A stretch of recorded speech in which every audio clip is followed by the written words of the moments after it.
Far Cry 7 has been buried in silence for a long time, and that silence no longer feels like just a normal wait. Years have passed since the release of Far Cry 6. Ubisoft still has not officially announced the new game, and now the latest reports are painting a very worrying picture about the future of the series. Today, we're going to talk about why Far Cry 7 has been delayed for so long, what may be happening inside Ubisoft, the situation with other projects like Splinter Cell, Ghost Recon, and Rayman, and most importantly, why Far Cry fans are so angry.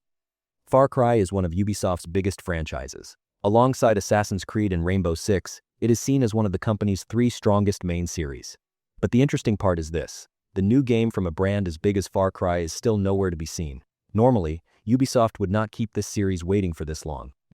Far Cry games usually came out with gaps of a few years, and in between, the series was kept alive with spin-off projects. But after Far Cry 6, that rhythm completely broke. Far Cry 6 came out in 2021, and to be honest, it received very mixed reactions from players. Having a strong actor like Giancarlo Esposito as the villain created huge expectations, but the general structure of the game felt too familiar to many people. The map was big, there were a lot of activities, the weapons and chaos were still there, but many players felt like the same formula was being repeated again.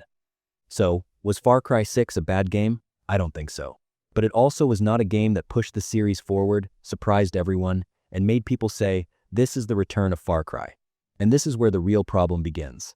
Far Cry 7 should not be an ordinary sequel for Ubisoft. This game cannot just come with a new map, a new villain, and new outpost clearing missions. Because fans now want more. They want to see a modern version of the wild energy from the Far Cry 3 era, the atmosphere of Far Cry 4, and the strong cult structure and villain focus of Far Cry 5. But the latest information may show that Ubisoft still has not reached that point. According to Tom Henderson from Insider Gaming, Far Cry is currently going through a very difficult process. In fact, the phrase used is quite harsh. Far Cry has reportedly been through hell and back, so there may be serious problems on the development side.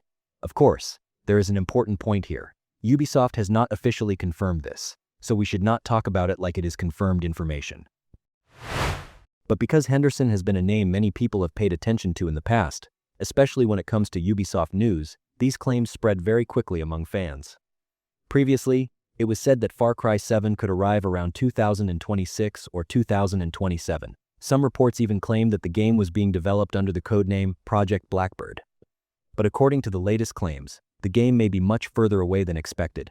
Some sources are even saying that Far Cry 7 may not come out for several more years. If that is true, the gap between Far Cry 6 and Far Cry 7 could become one of the longest waits in the history of the series. Ubisoft's current situation also makes this delay more understandable. The company has gone through a very difficult period in recent years.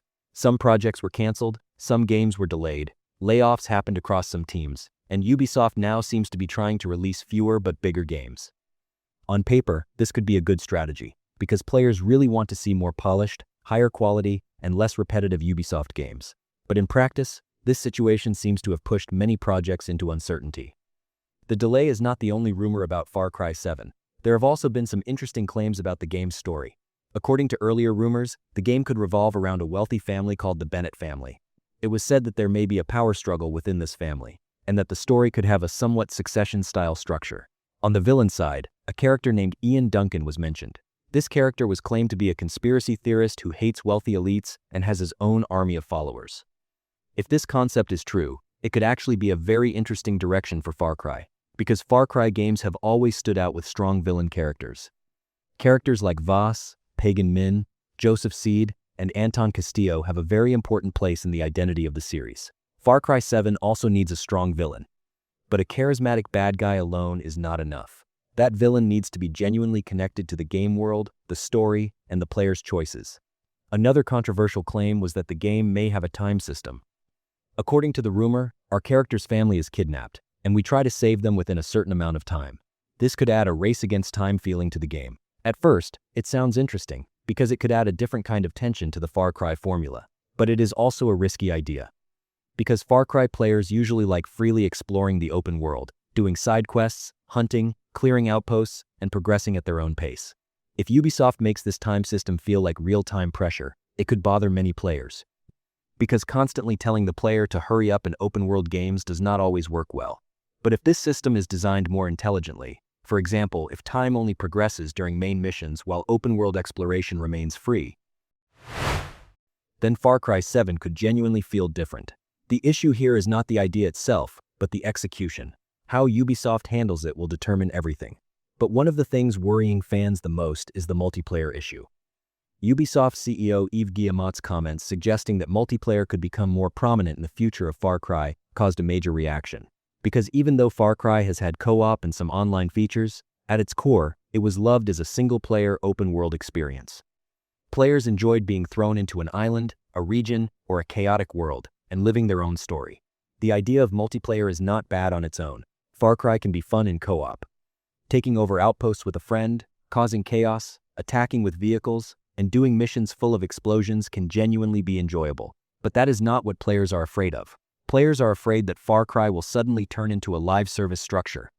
In other words, things like season passes, battle passes, microtransactions, cosmetic packs, always online requirements, and the story being pushed into the background are the biggest concerns for fans.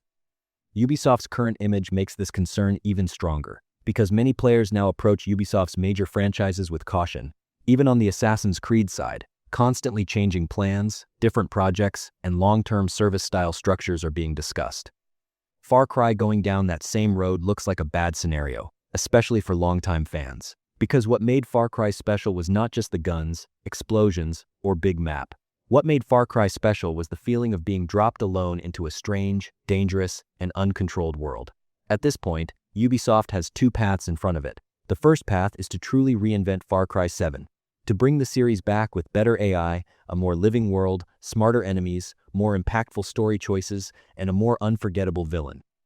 The second path is to use the Far Cry name and make a game with more online systems, more store content, and less soul. The second path is exactly what fans are afraid of. That is why Far Cry 7 being delayed may not be bad news on its own. Sometimes it is a good thing when a game comes out later. If Ubisoft is truly using this time to make the game better, then this wait could be worth it in the end. Because no one wants a half-finished, rushed Far Cry that only copies the old formula. But if the delay means the project is constantly changing direction internally, being redesigned from the ground up, and Ubisoft is not sure what it wants to do, then the situation is more serious. Outside of Far Cry 7, Ubisoft's other projects make this picture even more interesting. According to Tom Henderson's comments, one of Ubisoft's next major games could be Ghost Recon. This is not really surprising, because Ghost Recon is also one of the franchises that has been trying to make a strong comeback for a long time. After Breakpoint, players lost some trust in the series, and the next Ghost Recon really needs to deliver a tactical, realistic, and strong experience. On the Splinter Cell side, the wait still seems to be continuing. Splinter Cell Remake has been talked about for years, but we still do not have a clear release date or a major gameplay showcase. Sam Fisher's return could be a huge event for Ubisoft fans, but the same problem exists here too. How much will Ubisoft change this project? Will it preserve the old stealth spirit, or will it pull it into the modern Ubisoft formula? That is the biggest fear Splinter Cell fans have. On the Rayman side, there seems to be more positive news. According to Henderson, the Rayman Legends remake project is going well. This could be a chance for Ubisoft to rebuild trust through a smaller but very beloved brand. Rayman is one of Ubisoft's franchises that represents more creative, more colorful, and more pure game design. If a truly good remake comes out, it could remind players that Ubisoft is still capable of making high-quality projects, prepared with care. But when we look at the overall picture, Ubisoft's biggest problem is not the schedule, it is trust. Players are no longer only asking, when will the new game come out? They are asking questions like, will this game actually be good? Will Ubisoft fill it with microtransactions? And will the spirit of the series be protected? That is exactly why the discussion around Far Cry 7 is growing. Because this is not just about one game being delayed, it is being seen as a sign of what kind of company Ubisoft will become in the future. For Far Cry fans, I think the ideal scenario is very clear. Far Cry 7 should offer a smaller but denser open world. The map does not have to be enormous, but every corner should feel meaningful. Enemies should be smarter, outposts should not feel like copies of each other, and side missions should not exist only to fill the map. The villain should truly be at the center of the story, and the player should feel that threat at every moment. What Far Cry needs is not more content, but a stronger identity. At the same time, Ubisoft needs to give players clarity. Is Far Cry 7 really in development? How much has it changed? How important will multiplayer be? Is the single-player experience still at the center? As long as these questions remain unanswered, the rumors will continue to grow. Because silence can create excitement sometimes, but if it lasts too long, it turns into concern. Far Cry 7 is standing exactly at that point right now. Still, it is too early to be completely hopeless. Ubisoft has made mistakes recently, but it still has very powerful brands in its hands. If Far Cry returns with the right hands, the right vision, and the right courage, it can excite players again. But that return will not happen just with graphics or a big map. Far Cry 7 needs to truly take risks, question the old formula, and make players say, this series can still survive. So do you think Far Cry 7's delay is a good thing? Or does it show that Ubisoft is facing serious problems during the game's development? Would you like to see more multiplayer in the future of Far Cry? Or does the series need to return to its single-player open-world spirit? Make sure to write your thoughts in the comments. If you enjoyed the video, don't forget to like it and subscribe to support the channel. I'll see you in the next video.